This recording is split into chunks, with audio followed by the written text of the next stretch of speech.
The sails were off the shore, adventures calling like before. Captain Luffy, take the wheel, we chase the sun, this time it's real. Hey everyone, Expanding Butter here. You might know me from my PUBG streams on Twitch, but today I'm super excited to announce that I'm branching out and trying something new. That's right, I'm diving into variety content, and I can't wait to take you all along for the ride. First up, I'll be watching One Piece starting from episode 1000. Yes, you heard that right. I've seen all the episodes leading up to the point, so I can't wait to share my reactions and thoughts with you as the journey continues. Whether you're a fellow Straw Hat fan or new to the series, I hope you'll join me to celebrate this epic adventure. But that's not all. I'll also be doing first-time reactions and playthroughs of some amazing games. We'll be exploring the vast world of Skyrim, filled with dragons, music, and endless quests. And for those who love some fast-paced action, get ready for some Fortnite fun. We'll be building, battling, striving for that victory royale together. All this content will be available on my YouTube channel. Make sure you like, subscribe, hit that notification bell to stay updated on all the new videos. I'm looking forward to this new chapter. I can't wait to share these experiences with you all. Let's make some awesome memories together. Stay tuned. Let's get this adventure started. See you in the comments. All right, here we go. Man, I haven't caught up in years. I'm pretty excited. Probably stopped a little after COVID. I stopped here because this is like the Wano arc. Really far into the series. I remember they were fighting Kaido. Just gonna go ahead and skip forward. So, where I left off, there was... Oh, that's pretty loud. Where I left off when, yeah, Luffy is just breaking up, like, a big party celebration. Big Boss Kaido has been oppressing and enslaved this island for like decades. He's taken over and turned everyone into slaves. They're barely eating right. Like, it took me so long just to figure out where I was. I'm pretty sure I'm where I'm at in the One Piece story. But I think 1000 is just a clean number. I knew I was starting like right in the middle of the battle. A lot of people deciding what sides they're on. Kaido and Big Mama have just allied with each other. There's also like one of Kaido's daughters. She's like turning sides and is gonna help Luffy. Basically, like a lot of people who are like in secret, like have secret struggles with Kaido, are gonna switch sides to Luffy. And Luffy is just like the catalyst to everybody kind of coming together. And that's what I really like about this series, is that Luffy's indomitable spirit of freedom and goodwill just is so inspiring to everybody around him, that they just rise up and is willing to put their life on the line in their belief and hope. And it's just an overall incredible story of perseverance, struggle, and kind of the union of everybody's spirit coming together and helping each other out in any way that they can. So, overwhelming strength, the Straw Hats come together. So I think at this point, now there's like a lot of lore, and I'm not going to explain all the lore, but a lot. Basically, they're infiltrating a huge army that is having a party together, and they think that they're celebrating this moment. They're also having like an alliance with another one of the top emperors of the world. Kaido and Big Mama are coming together. I remember, now this is years since I've seen it, to be honest, but I've been a loyal fan. Yeah. So basically, in order to infiltrate this spot, they are taking like all different routes, all different. They have all different roads, so they're not necessarily together. They all have their own role for this ambush attack, and the ambush attack kind of in the middle of it. And so a lot of action to come. So let's take a look. Overwhelming strength, the Straw Hats come. Let's get it.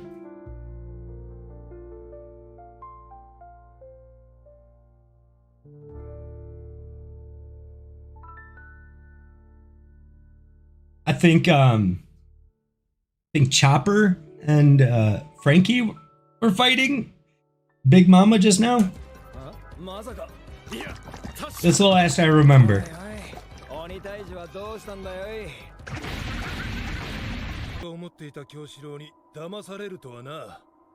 This guy is a part of Kaido. He's like one of their captains. I'm not sure what his power is yet. Yeah, Big Mom is just stupid strong. There are scales to this show. The artwork is just amazing.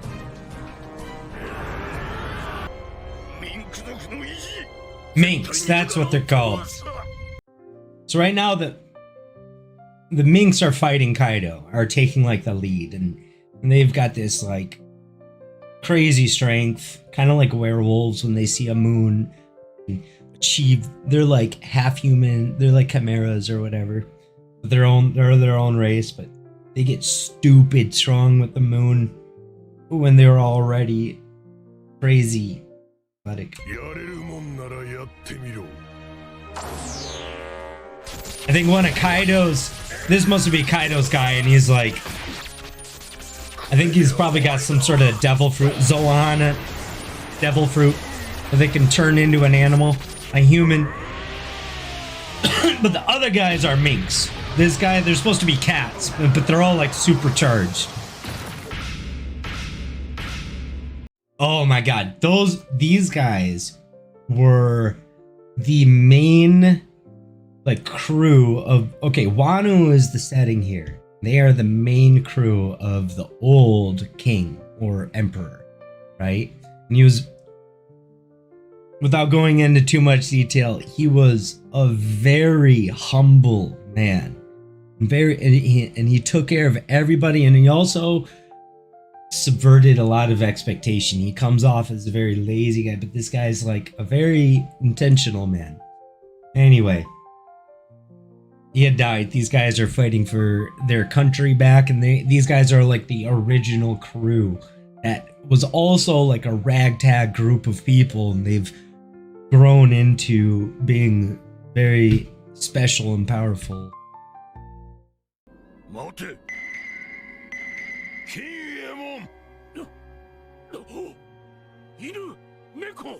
Dog cat. So I think they were also a part of the crew. These guys are minks, but these guys, those two are like the head of the minks. So they're like the two kings of their world. One's a cat, one's a dog. And these guys do not have Zohan powers. They are their own race of people.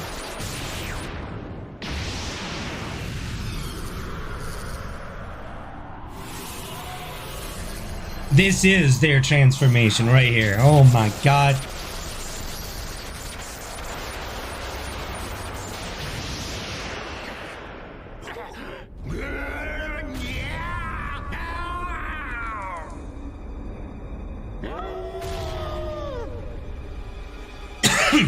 Wow, look at that. Like, One Piece is known for having a very unique art style, and then even within each arc, they have their own art style. Here you can see in the Wano with a lot of the swirls and the look. It's already an anime film, so it's from Japan, but this arc in particular is inspired by Japanese culture. A little more context. There's a lot of work that goes into these.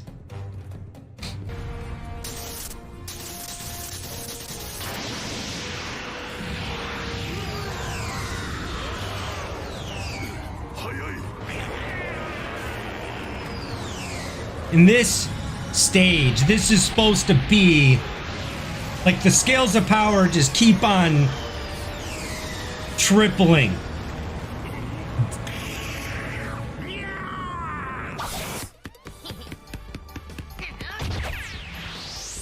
Here we go, Luffy.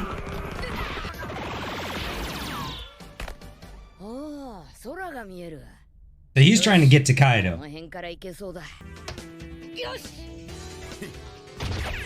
Fucking slingshot. Oh my god, you get fucking whiplash. You know your body can only handle a 0 to 30 mile an hour change, or like a 30 mile an hour change, your organs will just start failing. But Zoro, he's stupid strong.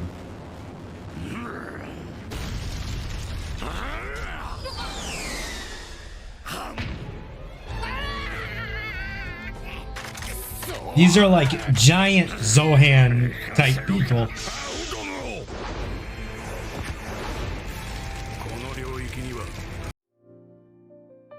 It's frustrating. You just want to see Luffy fight Kaido.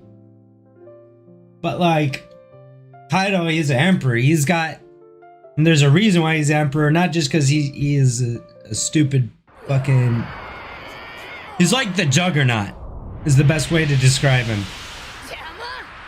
But he's got a whole army of people. A lot of giants.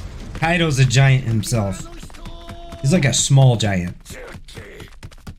That makes sense. There's even scales to giants.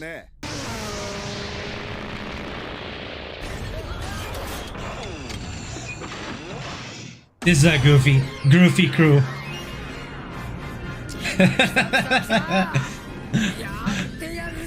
Frankie's transformations are always so glorious.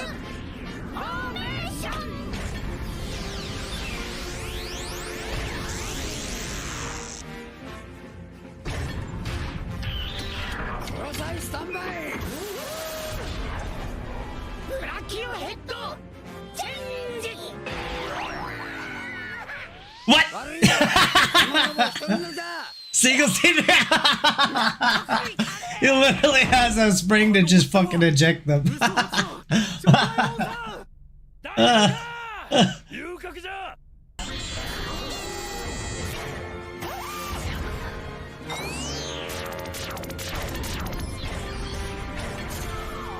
Oh shit, Frankie's transforming. Gunmer, I'm doing this for you.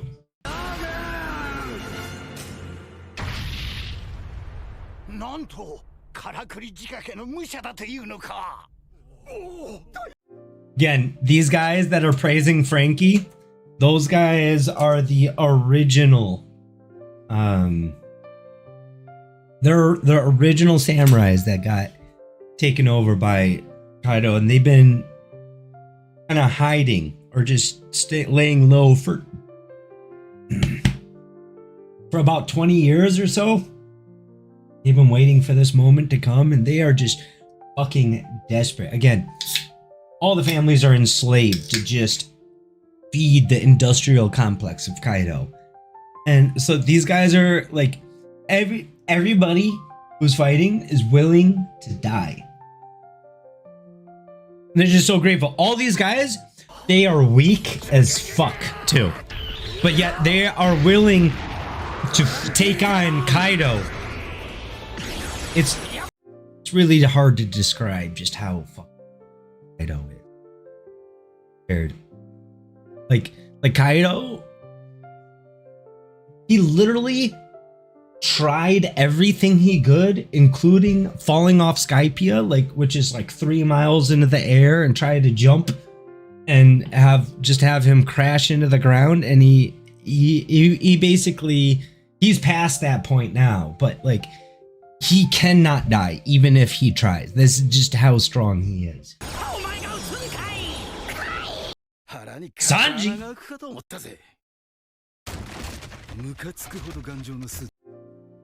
Alright, Sanji. He's got a badass outfit. He's already badass to start, but like, his powers are pretty cool. I don't necessarily want to give one thing away. Because it kind of just comes up naturally. It might be plot armor, but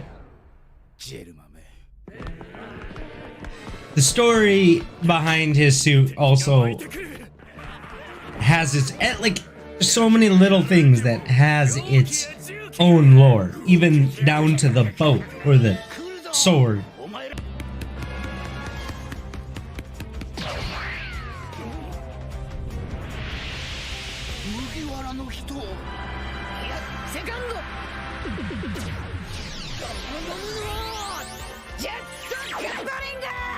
Gear 2. Now his blood is moving super fast. He's just freak of nature.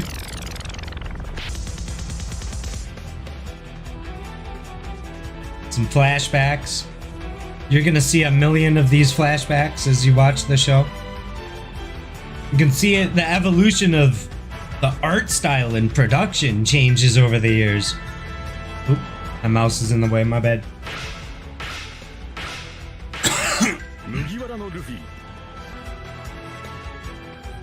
Couple more flashbacks.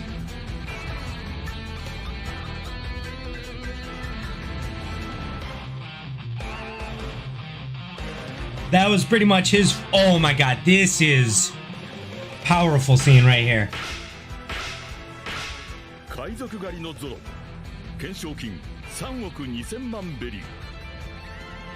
Dude. At this moment, he was injected. Luffy was passed out. Luffy had escaped a prison, consumed a stupid amount of poison, barely survived by fighting this prison guard that was, his power was poison. And he only ate poison as a diet to make it even more poisonous. Anyway, Luffy had gone through pretty much 2 continuous arcs of fighting while being poisoned to just have their whole team get absolutely shit on. And Zoro was the last guy, and Kuma was the guy who had absolutely shitted on everybody, and Luffy knew, like, they were all fucked, right? And Kuma kind of gave this guy like an awkward proposition where I'll let you live if you can take all of Luffy's pain that he endured. He took it easily, and like right here he's acting like it's no big deal, but his eyes are bloodshot. Basically he, in order to let his captain live, Luffy took on, or Zoro took on all the pain of Luffy's through Kuma's paw power. And this is him just acting like it ain't shit. I'm fine. It's nothing. Like look at all the blood that's all around this. This is one of the most powerful moments in the series.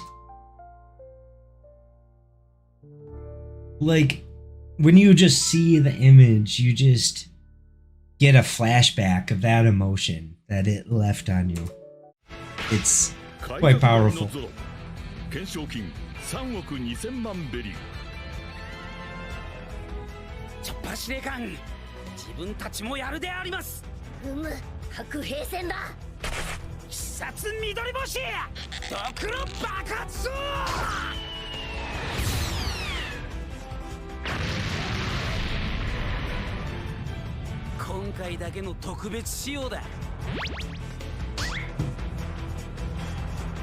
This guy, he's got different gimmicks. He is like the king of gimmicks. Illusion, mental warfare,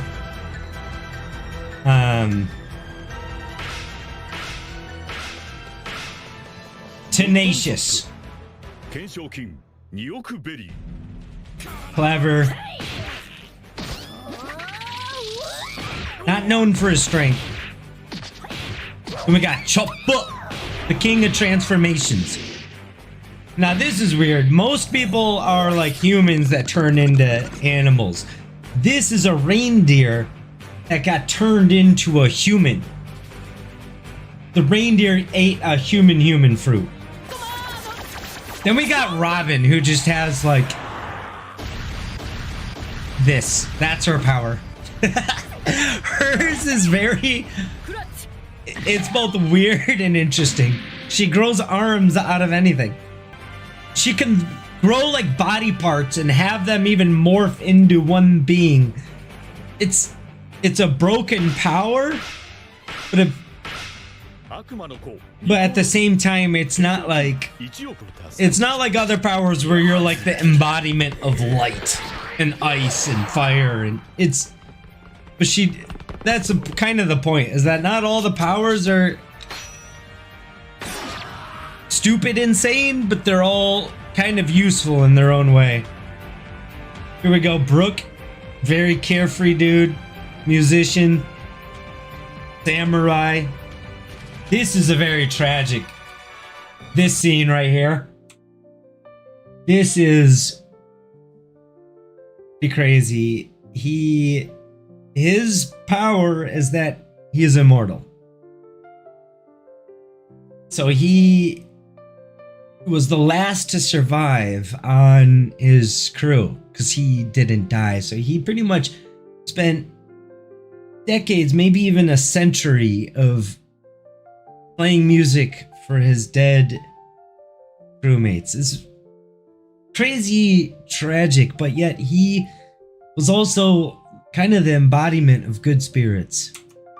And that's really touching. Oh man, I'm just tearing up just thinking about that. How tragic his story is.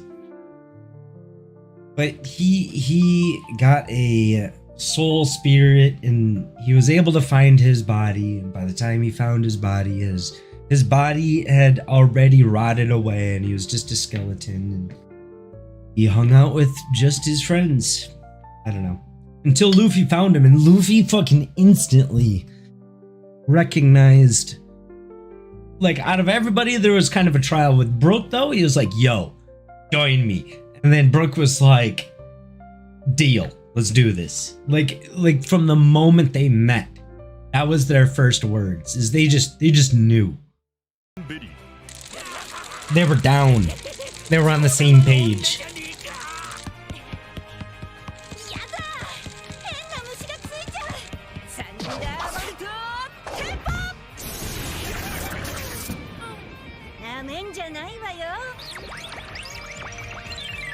Nami. Another tragic fucking story. Oh my god. Just thinking about all these things. I may not need to explain it because Nami's story gets told very early on, so I don't even need to go through that heartthrob.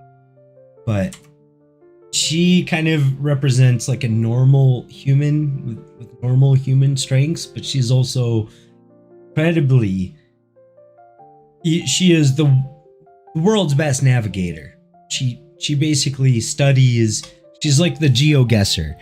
She knows the world in and out, and she, like, Usopp or someone from Skype, I don't know, can't really fully explain the lore with her weapon because she's also kind of gimmicky with weather, but it's still interesting.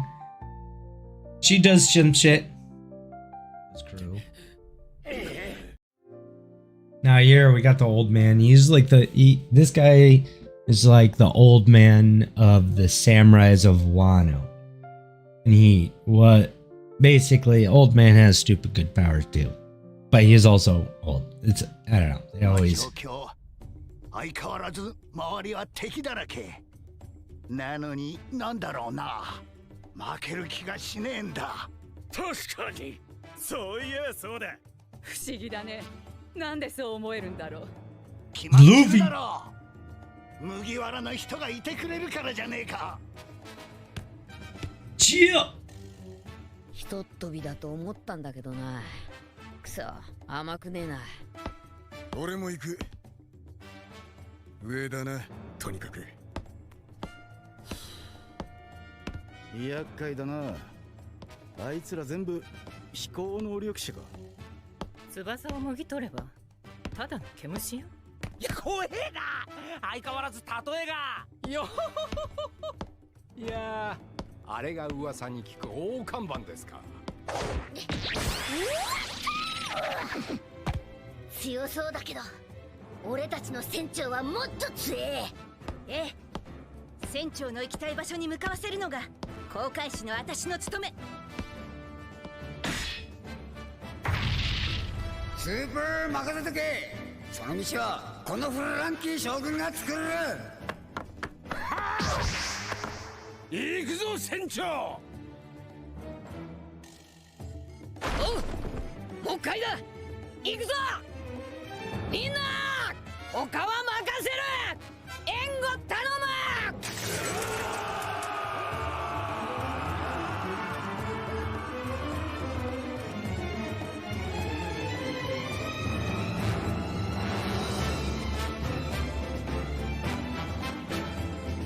俺はカイドウをぶっ倒しに行く。